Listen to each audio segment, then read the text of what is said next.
যদি কালো মানুষ হয়, যারা নিয়মিত নামাজ আদায় করবে তাদের চেহারায় আল্লাহ নূর দান করবে যদি মানুষটা কালো হয়। দলিল মুসলিম শরীফের হাদিস নাম্বার 422 নাম্বার হাদিস। এই হাদিসে রাসূল আকরাম সাল্লাল্লাহু আলাইহি সাল্লাম বলেন, ক্বালা রাসূলুল্লাহ সাল্লাল্লাহু আলাইহি ওয়াসাল্লাম, আল্লাহ নবী বলেন, আত-তুহুরু শাত্রুল ঈমান, পবিত্রতা ঈমানের অঙ্গ।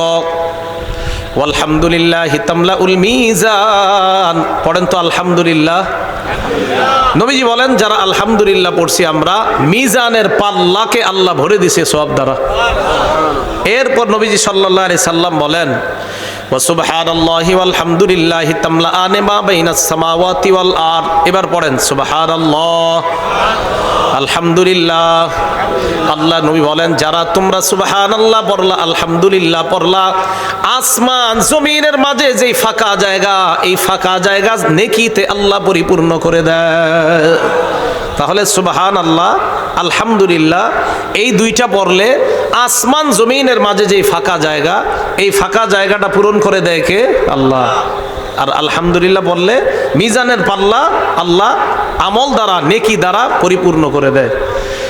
এরপরে রাসূল আকরাম সাল্লাল্লাহু আলাইহি সাল্লাম বলেন, ওয়াসসালাতু নূরুন, নামাজ হলো আলো। নামাজ কি? আলো। এখন আসেন সূরা হাদীদে আল্লাহ পাক রব্বুল আলামিন বলেন, ইয়াউমা তারাল মুমিনিনা ওয়াল মুমিনাতি ইয়াসআ নূরুহুম বাইনা আইদিহিম, কিয়ামতের ময়দানে যারা ঈমানদার নারী পুরুষ, এই ঈমানদার নারী পুরুষদেরকে কিয়ামতের ময়দানে যখন দেখবেন আপনি, তাদের সামনে আর পিছনে দেখবেন নূর আর নূর। এই আয়াত দ্বারা বোঝা যায় ঈমানদার নারী পুরুষ কিয়ামতের ময়দানে নূরের একটা প্যাকেটের মধ্যে হাঁটতে থাকবে, সামনে নূর পিছনে নূর। এখন এই নূর বাড়ানোর উপায় কি? দুনিয়ার মধ্যে বেশি বেশি নামাজ পড়লে এই নূর আল্লাহ পাক রব্বুল আলামিন বাড়িয়ে দিবেন। তো রাসূল আকরাম সাল্লাল্লাহু আলাইহি সাল্লাম বললেন, আস-সালাতু নূরুন, নামাজ হলো নূর, নামাজ হলো আলো। এই কথাটা রাসূল আকরাম সাল্লাল্লাহু আলাইহি সাল্লাম হাদিসের মধ্যে বললেন, নামাজ যারা পড়বে তাদেরকে আল্লাহ আলোকিত বানায়া দিবেন। এই জন্য আমরা দুনিয়ার মধ্যে যত বেশি নামাজ আদায় করব, আমাদেরকে তত বেশি নূরান্বিত বানায়া দিবেন আল্লাহ পাক রব্বুল আলামিন। তো 2 নাম্বার, নামাজ পড়লে নূর দান করেন আল্লাহ। একটা কিতাব আছে হাদিস, কিতাবের নাম মুসনাদে আহমদ, 10 নম্বর খণ্ড 83 নম্বর পৃষ্ঠা। রাসূল আকরাম সাল্লাল্লাহু আলাইহি সাল্লাম বলেন, যারা 5 ওয়াক্ত নামাজ আদায় করবে, কানাত লাহু নূরন, 1 নাম্বার তাদের নূর হবে, দুনিয়ার মধ্যে নূর, আখিরাতের মধ্যে তাদের নূর হবে। 2 নাম্বার অবুরহানা, কিয়ামতের ময়দানে এই নামাজ তাদের জন্য আল্লাহর কাছে প্রমাণ হিসাবে উপস্থিত হয়ে যাবে।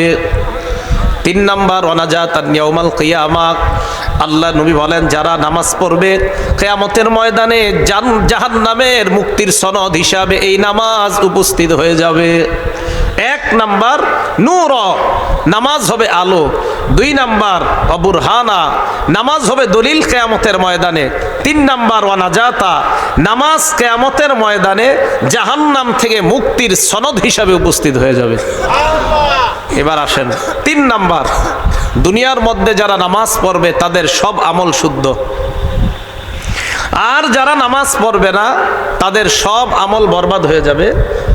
এইটা আমরা হাদিস থেকে পাই, সহিহুল জামে কিতাবের নাম, বিসমিল্লাহ।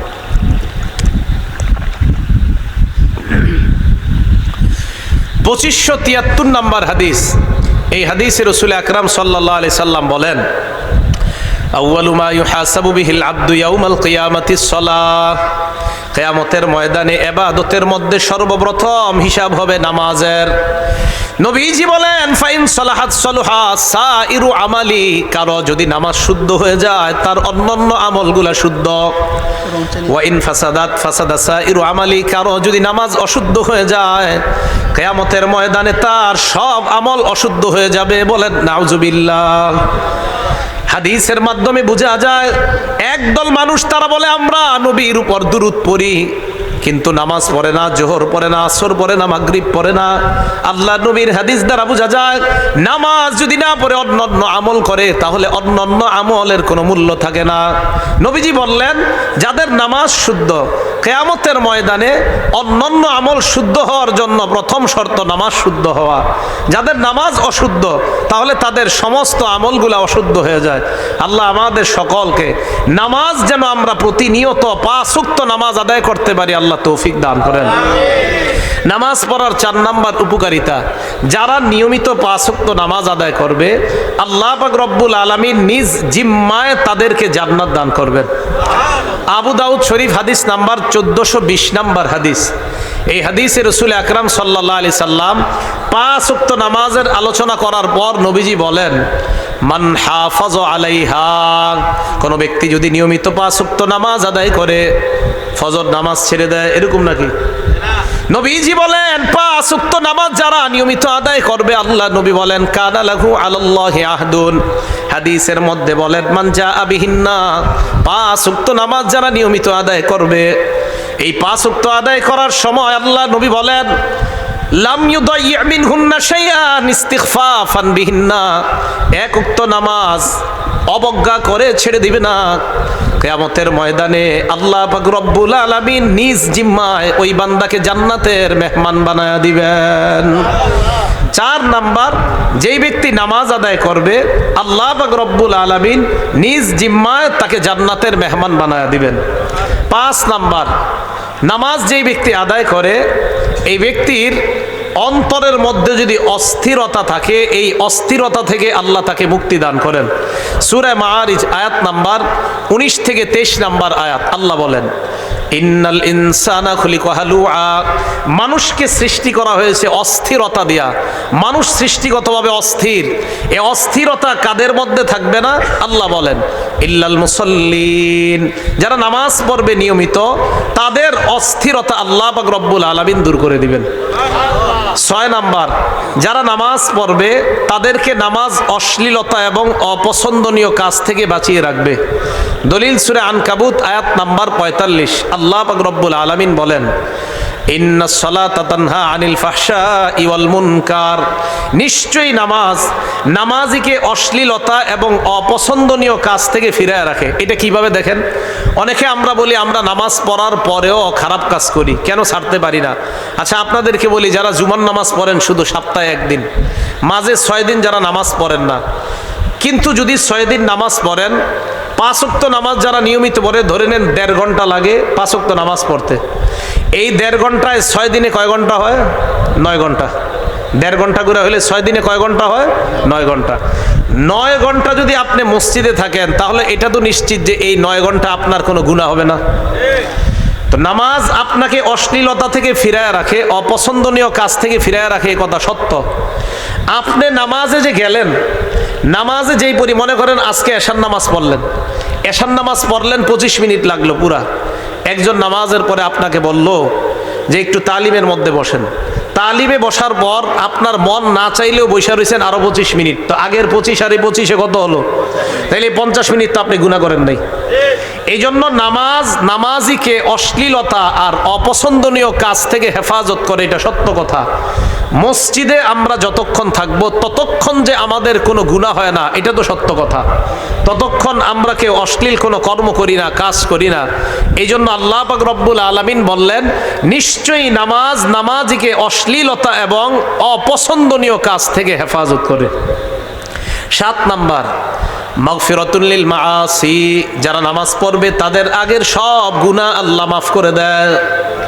এই ব্যাপারে কয়েকটা বর্ণনা আমরা শুনি। মুসলিম শরীফ কিতাবের নাম, হাদিস নাম্বার 428 নাম্বার হাদিস। এই হাদিসে রাসূল আকরাম সাল্লাল্লাহু আলাইহি সাল্লামের সাহাবা হযরত উসমান গনি রাদিয়াল্লাহু তাআলা আনহুর গোলাম, উনি বলেন সামিআতু উসমান ইবনে আফফান রাদিয়াল্লাহু তাআলা আনহু ওয়া হুয়া বিফিনাইল মসজিদ, হযরতে উসমানকে আমি বলতে শুনলাম, হযরতে উসমান মসজিদের চত্বরের মধ্যে বসা। ফাজাআহুল মুয়াজ্জিন, মুয়াজ্জিন সাহেব আসছে আসরের নামাজের সময়। আসার পর কয় উসমান গনিকে বললেন হুজুর নামাজের যাবানা। আসসালামু আলাইকুম, ভালো আছেন? বসুন।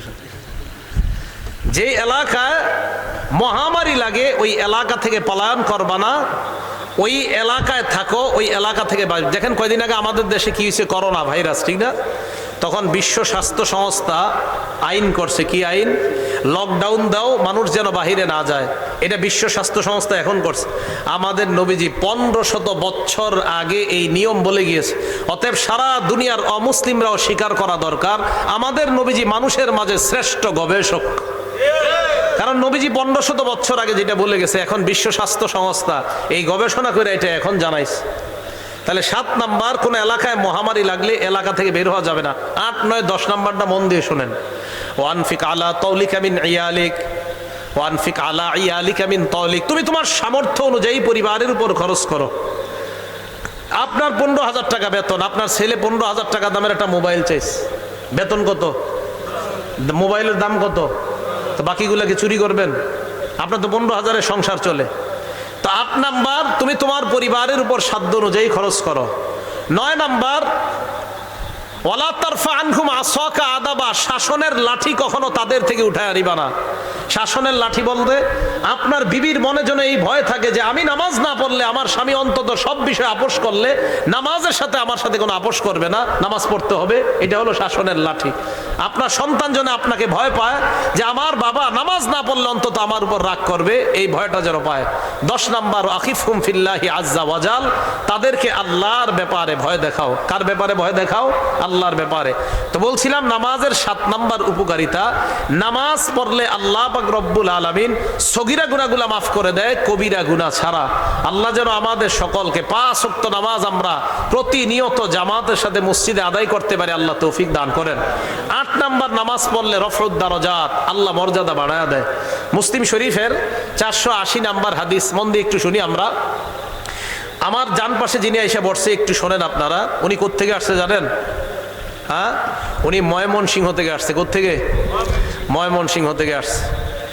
ময়মনসিংহ থেকে উনি আসছে। উনি যে আমার কথায় আসবে, আমি প্রথম দিকে আমি চিন্তা করি নাই। আমি কিন্তু প্রথমে ওনারে দাওয়াত দেওয়ার মানসিকতা আমার মনেও ছিল না। আমার কথায় কথায় একদিন মাহমুদের মাদ্রাসায় মাহফিল, এই আলোচনা ওনার অফিসে বসা। ওনার অফিসে যখন আমি যাই, ওনার মেন যে চেয়ার ওইটাতে উনি বসে না, আমারে বসায় দেয় ওইটাতে। উনি ওইটাতে বসে না। উনি কিন্তু দেখতে মনে হচ্ছে একজন সাধারণ মানুষ। উনি সাধারণভাবে চলাই পছন্দ করেন, কিন্তু উনি কেমন মানুষ এটা পরিচয় দিলে উনি এগুলা পছন্দ করেন না। তাই ওনার পরিচয় অতভাবে দিব না। শুধু মনে রাখবেন উনি ওই অঞ্চলের একজন শিল্পপতি। তো ওনার অফিসে যখন আমি যাই, তো আমার জন্য উনি নতুন একটা 18 তলা ফ্ল্যাট বাড়ি বানাইতেছে। এন্ড উনি খালি কয়দিন পরে পরে কয়, হুজুর চাইলে এইখানে ওনার জন্য স্পেশাল আলাদা একটা বসার ব্যবস্থা করব ওইটার মধ্যে। এখন উনি অনেক দূর থেকে আসছে, তো কথায় কথায় ওনার অফিসে কথা উঠছে। আরেক হাজি সাহেব আছে পিছনে, খুব মহব্বতের এই হাজি সাহেব। এই হাজি সাহেব কয় কি, তাহলে এক কাজ করেন কি, উনি আবার ওনারে রাজ্জাক ভাই কয়, আব্দুর রাজ্জাক ভাইরে দাওয়াত দেন। আমি বললাম আমি এত দূর থেকে উনি যাবে, কয় আমি বলি আপনি। উনি বলার সাথে সাথে কয় ওনার ছেলেও আমার খুব মহব্বত করে, শুভ ভাই পিছনে আছে, খুব মহব্বত করে। কয় না আমরা যাবো। তো ওই দিন থেকে প্রতিদিন খালি কয়, হুজুর আপনার পোস্টারটা খালি দেখি, কবে যাবো। এখন অনেক দূর থেকে আসছে, মানে পুরো একদম ঢাকা থেকে ময়মনসিংহ অনেক দূরে, কিন্তু সেখান থেকে এখানে আসছে। এই জন্য অন্তত এলাকাবাসীর পক্ষ থেকে আমরা মানুষের শুকরিয়া আগে আদায় করি, বলি আলহামদুলিল্লাহ। হাদিসে আসছে মানুষের শুকরিয়া আদায় না করলে আল্লাহর শুকরিয়া আদায় করা হয় না। এই জন্য আমরা আলহামদুলিল্লাহ খুশি যে উনি এখানে আসছেন। এতে আমরা এলাকাবাসী সবাই আমরা অনেক খুশি হয়েছি, এবং উনি এই এলাকায় আরও আসবে, আমরা আরও আনার চেষ্টা করব ওনাকে। উনি যেহেতু এলাকায় প্রথম আসছে, তো ইনশাল্লাহ আমরা আশাবাদী উনি ভবিষ্যতে আসবে। তো যাই হোক, যে কথাটা বলতেছি শেষের দিকে ইনশাল্লাহ উনি দু একটা কথাও বলবে। নামাজের 8 নাম্বার উপকারিতা, রফউদ দারাজাত, মর্যাদা আল্লাহ বাড়ায়া দেয়। নবীজির সাহাবা গোলাম সাওবান রাদিয়াল্লাহু তাআলা আনহুর কাছে এক ব্যক্তি আইসা কয়, আমি আপনার কাছে একটা প্রশ্ন জানতে চাই। কয় কি প্রশ্ন? আমি আপনার কাছে জানতে চাই এমন একটা আমল, যে আমল করলে আমি জান্নাতি হয়ে যাব। 3 বার প্রশ্নটা করছে। হযরত সাওবান বললেন, আমি নবীজিকে এই প্রশ্নটা করেছিলাম। নবীজি সাল্লাল্লাহু আলাইহি সাল্লাম জবাব দিয়েছেন, আলাইকা বিকাসরাতিস সুজুদ, তুমি বেশি বেশি সেজদা করো। ফাইন্নাকা লা তাসজুদু লিল্লাহি সাজদা, তুমি যতটা সেজদা দাও, ইল্লা রাফাআকা আল্লাহু বিহা দারাজা, প্রত্যেক সেজদায় আল্লাহ তোমার একটা মর্যাদা বাড়ায়। ওয়া হাত্তা আনকা বিহা খতিআ, তোমার একটা গুনাহ আল্লাহ মাফ করে দেয়। 9 নাম্বার মর্যাদা, একটু মন দিয়ে শোনেন, 9 নাম্বারটা আমাদের শোনা দরকার। এক সাহাবা নাম রবিয়া ইবনে কাব আল আসলামি, উনি বলেন রাসূল আকরাম সাল্লাল্লাহু আলাইহি সাল্লামের সাথে আমি রাত্রে ছিলাম। মুসলিম শরীফের 481 নাম্বার হাদিস। রাতের বেলা আমি নবীজির সাথে ছিলাম, আমি নবীজিকে অজুর পানি এনে দিলাম। নবীজি আমাকে বললেন, সাল, তোমার কিছু মন চাইলে আমার কাছে চাও, যা চাইবা আমি তাই দান করব তোমাকে। উনি চিন্তা করলেন কি চাইতে পারি, আমি অবাক হয়ে গেছি ওনার চাওয়াটা শুই না। উনি বলে, ইন্নী আসআলুকা মুরাফাকাতাকা ফিল জান্নাহ, হুজুর আমি আপনার সাথে জান্নাতে থাকতে চাই। নবীজি বললেন, আও গায়রা যালিকা, আর কিছু চাও না? কয় না, আমি আপনার সাথে জান্নাতে থাকতে চাই। এই কথা বলার পর রাসূল আকরাম সাল্লাল্লাহু আলাইহি সাল্লাম বললেন, আইন্নী আলাইকা আলা নাফসিকা বিকাসরাতিস সুজুদ। দেখেন আমাদের অনেকে কয় কি, আমি 300 বার দুরূদ পড়ি, নামাজ না পড়লে কি হবে, আমার মধ্যে নবীর প্রেম আছে, অনেকে বলে। নবীজি বললেন, তুমি যত বেশি সেজদা দিবা, যত বেশি নামাজ পড়বা, তত বেশি জান্নাতে আমার কাছাকাছি থাকতে পারবা। তাহলে বলেন তো, নবীজির কাছাকাছি থাকার জন্য বড় আমল জেনে গেল আজকে আমরা নামাজ পড়া। কি করা বলেন তো? নামাজ পড়া। 10 নাম্বার, আজকে আপনারা মসজিদে যারা ঘর থেকে বের হয়ে নামাজ পড়তে গেছেন, মসজিদে যারা গেছেন, ঘর থেকে বের হয়ে আসার নামাজ পড়তে গেছেন, ঘর থেকে বের হয়ে, মুসলিম শরীফের 1407 নাম্বার হাদিস, নবীজি বলেন, মান তাতাতাহহারা ফি বাইতিহি, যদি পারেন বাড়ি থেকে ওযু করে যাবেন, এটার ফজিলত আছে আলাদা। এমনি তো মসজিদে গিয়ে ওযু করেন, না পারলে যদি পারেন ঘরে ওযু করবেন। ঘরে ওযু করার পর যখন আপনি বের হবেন, বের হয়ে যখন মসজিদের দিকে রওনা করবেন, নবীজি বলেন, এই যে আপনি একটা পা ফালাইলেন, এরপরে আরেকটা, এই প্রথম পা ফালানোর সাথে সাথেই আপনার একটা গুনাহ মাফ হয়ে যায়। দ্বিতীয় পা ফালানোর সাথে সাথে একটা মর্যাদা আল্লাহ বাড়ায় দেয়। এখন আপনি দেখেন, আপনার বাড়ি থেকে মসজিদ পর্যন্ত যতটা পা ফালায়া গেছেন, এক পায়ে গুনাহ মাফ, আরেক পায়ে মর্যাদা বাড়তেছে। এ হলো 10 নাম্বার। 11 নাম্বার, সকাল সন্ধ্যায় যতবার মসজিদে যাবেন, জান্নাতে ততবার আপনার জন্য মেহমানদারি তৈরি হবে। দলিল বুখারী শরীফের 662 নাম্বার হাদিস, রাসূল আকরাম সাল্লাল্লাহু আলাইহি সাল্লাম বলেন, মান গাদা ইলাল মাসজিদি ওয়া রাহা, যে ব্যক্তি সকাল সন্ধ্যা মসজিদে যায়, আ'আদ্দাল্লাহু লাহু নুজুলাহু মিনাল জান্নাতি কুল্লামা গাদা ওয়া রাহা, যতবার মসজিদে যায় ততবার তার জন্য জান্নাতে মেহমানদারি প্রস্তুত করা হয়। এলো 11 নাম্বার। 12 নাম্বার, কোন ব্যক্তি যখন মসজিদে গিয়ে বসে রয়েছে, আপনারা মসজিদে গেছেন, গিয়া দেখেন এখনো 20 মিনিট বাকি আছে জামাতের, হয় না এরকম? এই যে আপনি বসে রইলেন, আরেকটা হলো নামাজে সালাম ফিরাইছেন, সালাম ফিরানোর পর চিন্তা করলেন একটু সুবহানাল্লাহ আস্তাগফিরুল্লাহ পড়ি, মন দিয়ে শুনেন তো, বসে বসে পড়তেছেন। বুখারী শরীফের 2119 নাম্বার হাদিস, এই হাদিসে রাসূল সাল্লাল্লাহু আলাইহি সাল্লাম বলেন, ওয়াল মালাইকা তুসাল্লি আলা আহাদিকুম মা দামা ফি মুসাল্লাহুল্লাযী ইউসাল্লি ফিহি, যেই জায়গায় আপনি নামাজ পড়লেন ওই জায়গায় যতক্ষণ বসে থাকবেন, ফেরেশতা আপনার জন্য আল্লাহর কাছে 2টা দোয়া করতে থাকে।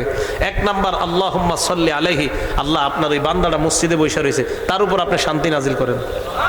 2 নাম্বার, ওয়ারহামহু, আল্লাহ তাকে আপনি আপনার রহমতের চাদরের মধ্যে ঢেকে নেন। এই দোয়াটা করতে থাকে। এই হলো কয় নাম্বার ফজিলত গেল? 12 নাম্বার। 13 নাম্বার ফজিলত, কেউ যদি আমরা নিয়মিত 5 ওয়াক্ত নামাজ আদায় করতে পারি, নামাজে গিয়ে যখন আমরা অপেক্ষা করি অনেক সময়, অথবা 1 ওয়াক্ত নামাজের পর আরেক ওয়াক্ত নামাজের অপেক্ষায় আছেন, এরকম হয় না অনেক সময় আমাদের?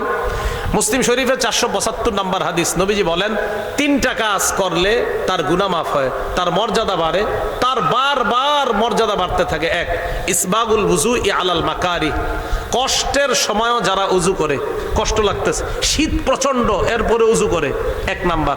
ওয়াকাসরাতুল খুতা ইলাল মাসাজিদ, বেশি হাইটা মসজিদে যারা যায়। 3 নাম্বার, ইন্তিজারুস সালাতি বাদাস সালাহ, নামাজের অপেক্ষায় যারা বসে থাকে তাদের অসংখ্য অগণিত গুনাহ মাফ হতেই থাকে। এলো 13 নাম্বার।